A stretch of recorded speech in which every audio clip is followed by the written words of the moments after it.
ये भाई ने पूछा है इसाले सवाब के तरीके के बारे में। मेरे भाइयों, जो भी मुसलमान मुवाहिद फौत होता है, इस्लाम ने उसके इसाले सवाब का तरीका दिया है। ये नहीं है कि उसके लिए इसाले सवाब नहीं हो सकता, बिल्कुल हो सकता है। सैयदना साद रजी अल्लाह ताला अन्हु, उनकी वालदा फौत हुई थी, तो उसने अल्लाह के पैगंबर सल्लल्लाहु अलैहि वसल्लम से पूछा कि अल्लाह के रसूल, क्या मैं अपनी वालदा की तरफ से कोई सदका करूं तो क्या यह सदका उसको फायदा देगा? आपने फरमाया हाँ, यह सदका उसको फायदा देगा।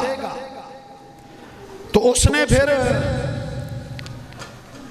एक कुआं तैयार करवाया रास्ते में मीठे पानी का, ताकि राहगीर, राह से गुजरने वाले ठंडा पानी पिएंगे और उसकी वालदा को उसका अजर पहुंचेगा। वो वक़्फ़ हुआ मदीने में, वो कुआं मशहूर हुआ कि ये कुआं हाज़ा बेरू li उम्मी साद, ये साद की वालदा की तरफ से इसाले सवाब बिल्कुल जायज है।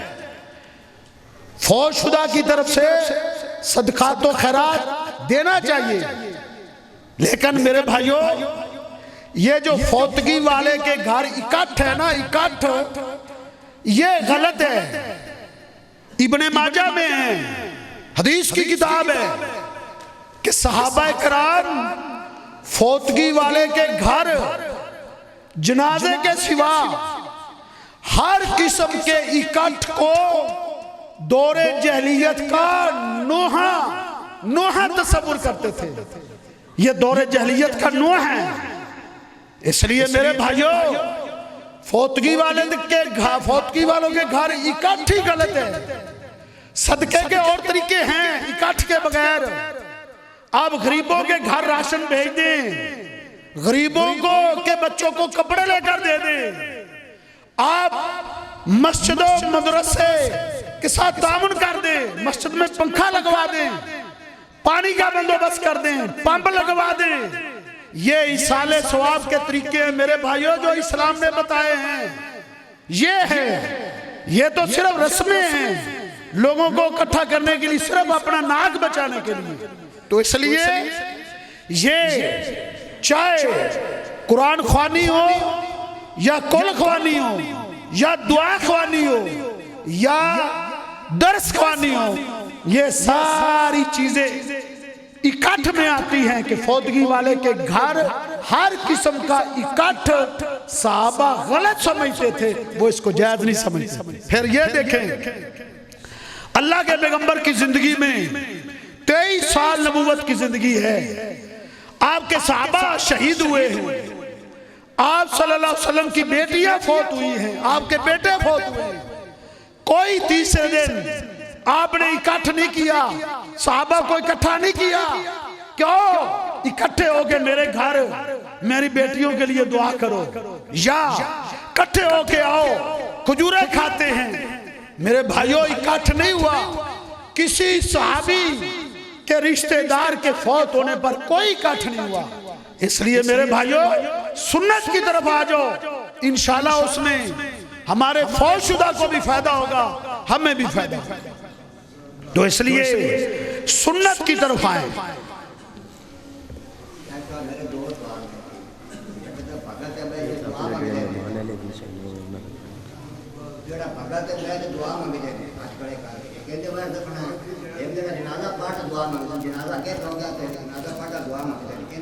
जी जी, ये दो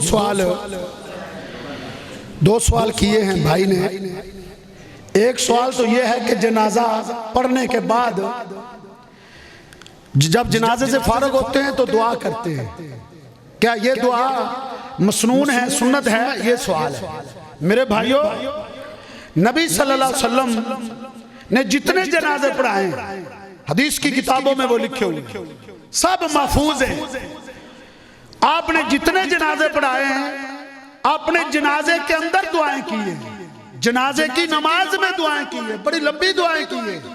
सहाबा रशा करते थे काश के हमारी नमाज जनाजा होती, लेकिन जनाजे से फारग होने के बाद अल्लाह के नबी ने उधर जिंदगी में एक मर्तबा भी दुआ नहीं की। हाँ, कब्र में मुर्दे को दफन करने के बाद आपने उसकी कब्र पर खड़े होकर दुआ की है, लेकिन जनाजे से फारग होने के बाद अल्लाह के नबी ने दुआ नहीं की। ला तुक़द्दिमू बैना यदाइल्लाहि व रसूलिही, अल्लाह और उसके रसूल से आगे ना बढ़ो, वो करो जो अल्लाह के नबी ने की। तो इसलिए जनाजे में दुआ है या दफन करने के बाद कब्र पे अल्लाह के नबी ने दुआ की है, दफन करने के बाद 40 कदमों पर अल्लाह के नबी ने दुआ नहीं की। हदीस की किसी किताब में नहीं है कि 40 कदमों पर जाके अल्लाह के नबी ने दुआ की हो। लक़द काना लकुम फी रसूलिल्लाहि उस्वतुन हसना, अल्लाह फरमाते हैं और मेरे पैगंबर की जिंदगी तुम्हारे लिए बेहतरीन नमूना है, वो अपनाओ। अब रहा दूसरा सवाल, ये जो फौतगी वाले के घर जाके एक बंदा आता है कहते जी दुआ करो, सारे दुआ करते हैं, फिर आ जाता है दूसरा वो कहता है जी दुआ करो, फिर तीसरा आता है दुआ करो। अल्लाह के नबी सल्लल्लाहु अलैहि वसल्लम की जिंदगी में ये तरीका कार नहीं था। अल्लाह के पैगंबर सल्लल्लाहु अलैहि वसल्लम की जिंदगी में इसका कोई सबूत नहीं, ना सहाबा की जिंदगी में इसका सबूत है। अल्लाह के नबी ने ऐसा नहीं किया, ना सहाबा ने किया है। हाँ, अल्लाह के नबी सल्लल्लाहु अलैहि वसल्लम एक सहाबी फौत हो गए, मदीने से बाहर एक बस्ती में रहते थे, तो आप उसका जनाजा नहीं पढ़ सके। अल्लाह के नबी सल्लल्लाहु अलैहि वसल्लम गए और पूछा कि अबू तला का क्या हाल है, तला बिन बरा का। कहा वो तो फौत हो गए। कहा मुझे नहीं बताया। कहा या रसूल अल्लाह, आप वो रात को फौत हुआ था, आपने रात को जनाजा पढ़ा के दफन कर दिया। नबी अलैहिस्सलाम ने फरमाया दुल्लुनी अला कब्रे ही, मुझे उसकी कब्र पर ले चलो। अल्लाह के नबी सल्लल्लाहु अलैहि वसल्लम उसकी कब्र पर गए, फिर आपने वहां जाके उसकी कब्र पर दुआ की। मेरे भाइयों, आप जिधर भी हैं, मस्जिद में बैठे, आपको पता चला है फला आदमी फौत हुआ है, आप दुआ करें। आपने दुआ अल्लाह को सुनानी है क्या दुआ तुमने फौत होने वाले के वारसों को सुनानी है? किसको सुनानी है? कभी सोचा? और दुआ आपने अल्लाह को सुनानी है, वो आप मस्जिद में भी कर सकते हैं, अपने घर भी कर सकते हैं। फौतगी वाले के घर जाने का जो मकसद होता है ना, वो फौत होने वाले के वारसों की तसल्ली के लिए जाते हैं, उन्हें सब्र की तलकीन करने जाते हैं कि इन्ना लिल्लाहि मा अख़ज़ा व लहु मा आता, ये अल्लाह की चीज थी, वो उसने ले ली, हम सब्र करें। फौतगी वालों के घर जाने का सिर्फ और सिर्फ ये मकसद होता है। दुआ तो आपने अल्लाह को सुनानी है, वो आप फौतगी वाले के घर जाके आप उसका एहतमाम करें, ये सुन्नत से साबित नहीं है।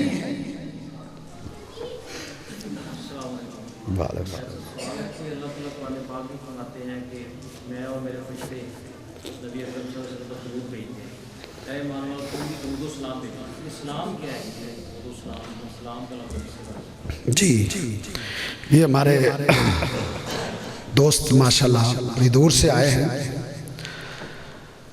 सफ़ी रहमान साहब। इनका सवाल है कि अल्लाह ताला कुरान मजीद में फरमाते हैं इन्नल्लाह व मलाइकतहु युसल्लूना अलन नबी, कि अल्लाह ताला और अल्लाह के फरिश्ते नबी सल्लल्लाहु अलैहि वसल्लम पर दुरूद व सलाम भेजते हैं। ऐ ईमान वालो, तुम भी अल्लाह के पैगंबर सल्लल्लाहु अलैहि वसल्लम पर दुरूद व सलाम भेजो। तो दुरूद व सलाम क्या है? बड़ा आम सवाल किया है भाई ने, अल्लाह जज़ाए खैर दे। ये बड़ा आम सवाल है कि दुरूद व सलाम अल्लाह ने पहुंचाने का हुक्म दिया है। सहाबा कराम ने अल्लाह के पैगंबर सल्लल्लाहु अलैहि वसल्लम से बेआई ने यही सवाल किया था। उन्होंने कहा कि अल्लाह के हबीब, अल्लाह ने फरमाया सल्लु अलैहि व सल्लिमु तस्लीमा, पैगंबर पर दुरूद भी भेजो, सलाम भी भेजो। सलाम का तो हमें पता है, सलाम का तो हमें पता है कि हम नमाज में सलाम भेजते हैं, अत्तहियातु लिल्लाहि व सलावातु व तय्यिबातु, अस्सलामु अलैका अय्युहन नबिय्यु व रहमतु, ये सलाम है। तो दुरूद क्या है? सलाम का तो हमें पता है, दुरूद क्या है?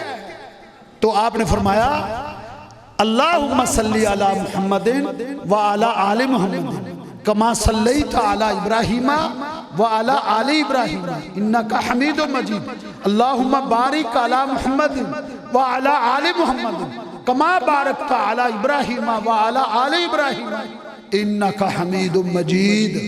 ये आपने दुरूद सिखाया मेरे भाइयों।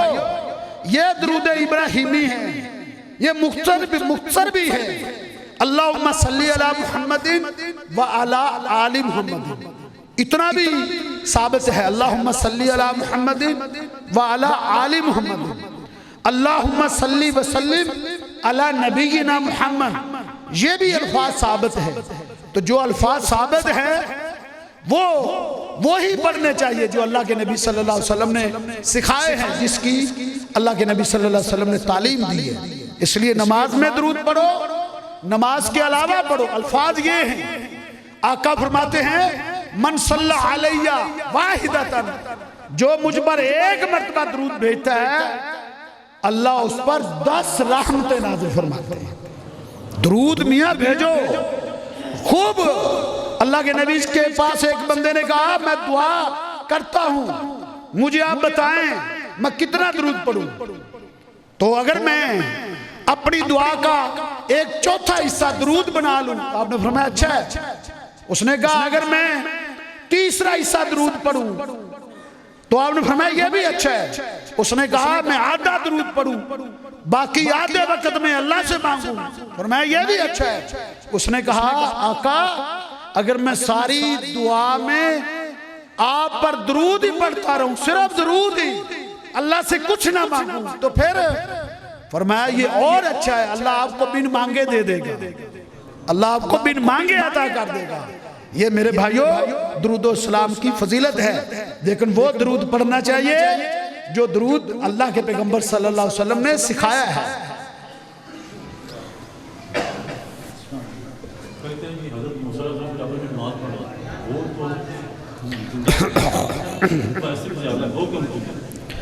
हाँ जी, भाई का सवाल ये है कि मूसा अलैहिस्सलाम को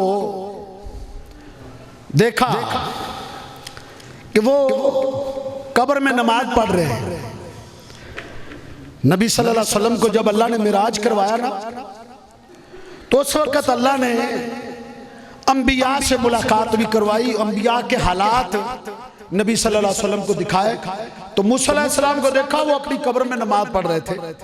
तो कहते हैं भाई का सवाल ये है कि अंबिया क्या जिंदा है? इनका सवाल असल में ये है मेरे भाइयों, अंबिया अपनी जन्नतों में जिंदा है, याद रखो। कब्र जो है ना, कब्र दुनिया नहीं है, कब्र दुनिया नहीं है। जो भी फौत होता है वो दुनिया से चला गया है, दुनिया से उसका ताल्लुक कट गया है। कब्र जो है ना, कब्र इन्नल कब्रा अव्वलु मंज़िलिन मिन मनाज़िलिल आखिरा, ये आखिरत की मंजिलों में से पहली मंजिल है। ये आखिरत है, दुनिया नहीं है। दुनिया में कोई जो फौत हो जाता है उसको दुनिया की कोई खबर नहीं है, उसको दुनिया का कोई पता नहीं है दुनिया में क्या हो रहा है। वो आखिरत में है, जन्नत में है, दुनिया में नहीं है। मूसा अलैहिस्सलाम या जितने अंबिया भी फौत हो चुके हैं वो जन्नत में अपने आला महल्लात में हैं, आला बंगलों में हैं, अपनी आला कोठियों में चले गए हैं। मोमिन की कब्र भी जन्नत के बागों में से एक बाग बन जाता है, काफर की कब्र जहन्नम के गढ़ों में से एक गड़ा बन जाता है। दुनिया में कोई नहीं है, याद रखो। जो फौत होता है एक साहबी शहीद हुए, उसका बेटा बड़ा परेशान था। अल्लाह के नबी सल्लल्लाहु अलैहि वसल्लम ने उसको नमाज के बाद देखा, गमज़दा बैठा है। आपने उसे बुलाया, जाबिर इधर आओ, क्यों गमज़दा हो? काका बाबा की याद आ रही है, वो शहीद हो गए। अल्लाह अकबर, वो शहीद हो गए, उसकी याद आ रही है। तो मेरे पैगंबर ने क्या कहा, ऐ जाबिर तू खुश नहीं, अल्लाह ने तेरे बाप को अपने सामने बिठाकर उससे बातें की, अपने सामने बिठाकर अल्लाह ने तेरे बाप से हम कलाम हुआ है, प्यार और मोहब्बत की, उससे बातें की। और अल्लाह ने तेरे बाप को कहा है, अब्दुल्ला क्या चाहते हो, मांगो मुझसे, क्या मांगना है, मुझसे कुछ मांगो। तो तेरे बाप ने कहा, अल्लाह तूने मुझे जन्नत दे दी है, जन्नत के बंगले दे दिए, जन्नत की कोठियां दे दी, मुझे और क्या चाहिए। तो कहा, तेरे बाप ने जब ये कहा, अल्लाह ने कहा नहीं कुछ मांगो, मांगना पड़ेगा।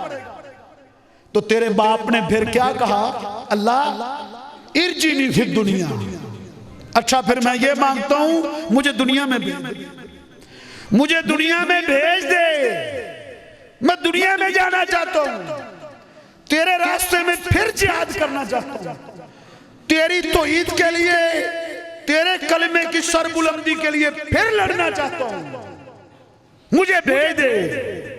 अल्लाह ने फरमाया, तेरी ये ख्वाहिश पूरी नहीं हो सकती, तेरी दुनिया में जाने की ख्वाहिश पूरी नहीं हो सकती। और शहीद भी जिंदा है, वो जन्नत में अल्लाह के पास जिंदा है, दुनिया में जिंदा नहीं है, दुनिया से जा चुके हैं, इसलिए दुनिया में कोई नहीं है मेरे भाइयों।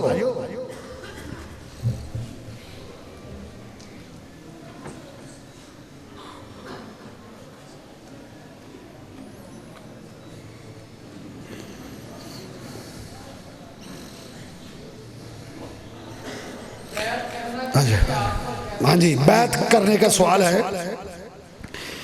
किसी के हाथ पर बैत करना कैसा है? बैत दो तरह की होती है, सिर्फ दो तरह की बैत होती है। एक बैत वो है जब बंदा इस्लाम कबूल करता था तो अल्लाह के नबी सल्लल्लाहु अलैहि वसल्लम के हाथ पर बैत करता, आप उससे वादे लेते कि तूने तौहीद पर कायम रहना है, नमाज कायम करनी है, अरकान इस्लाम की आप पाबंदी लेते। दूसरी बैत खलीफा वक्त की होती है, जो हुक्मरान बनता है, मुसलमानों का खलीफा बनता है, वो बैत लेता है। ये दो बैतें हैं, या कोई भी जो है ना एक कमांडर मुजाहिद जिहाद करने के लिए निकलता है तो वो लोगों से जिहाद पर बैत लेता है। ये बैतें हैं, नबी की बैत इस्लाम कबूल करने की, खलीफे की बैत और जिहाद की बैत, ये तीन बैतें हैं। इसके अलावा पीर परस्ती की कोई बैत इस्लाम में साबित नहीं है मेरे भाइयों, सिर्फ ये तीन बैतें हैं जो इस्लाम से साबित है, इसके अलावा कोई बैत इस्लाम में साबित नहीं।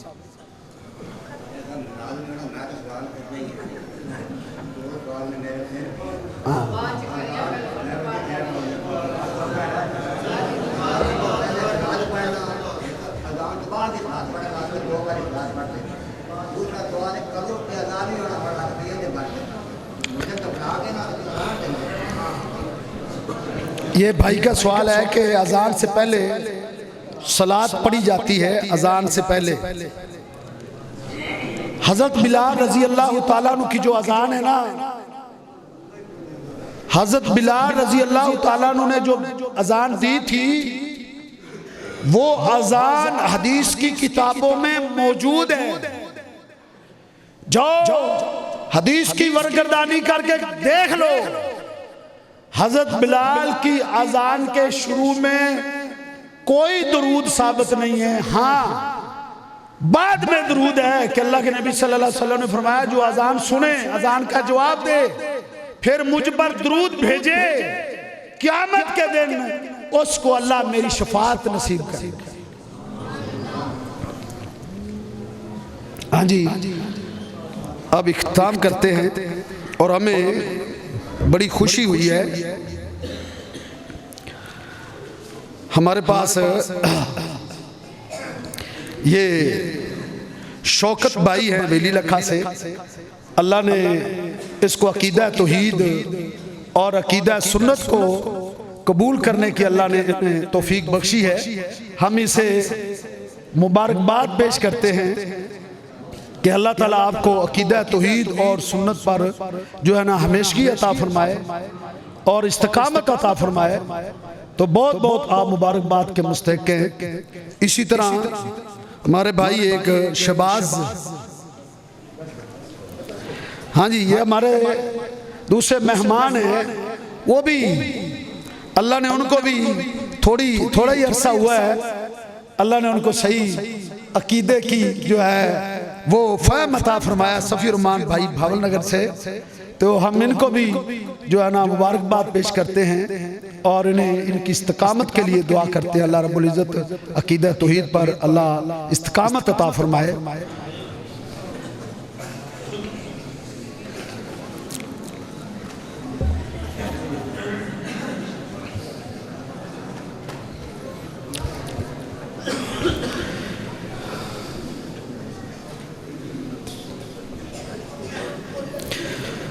इन्नल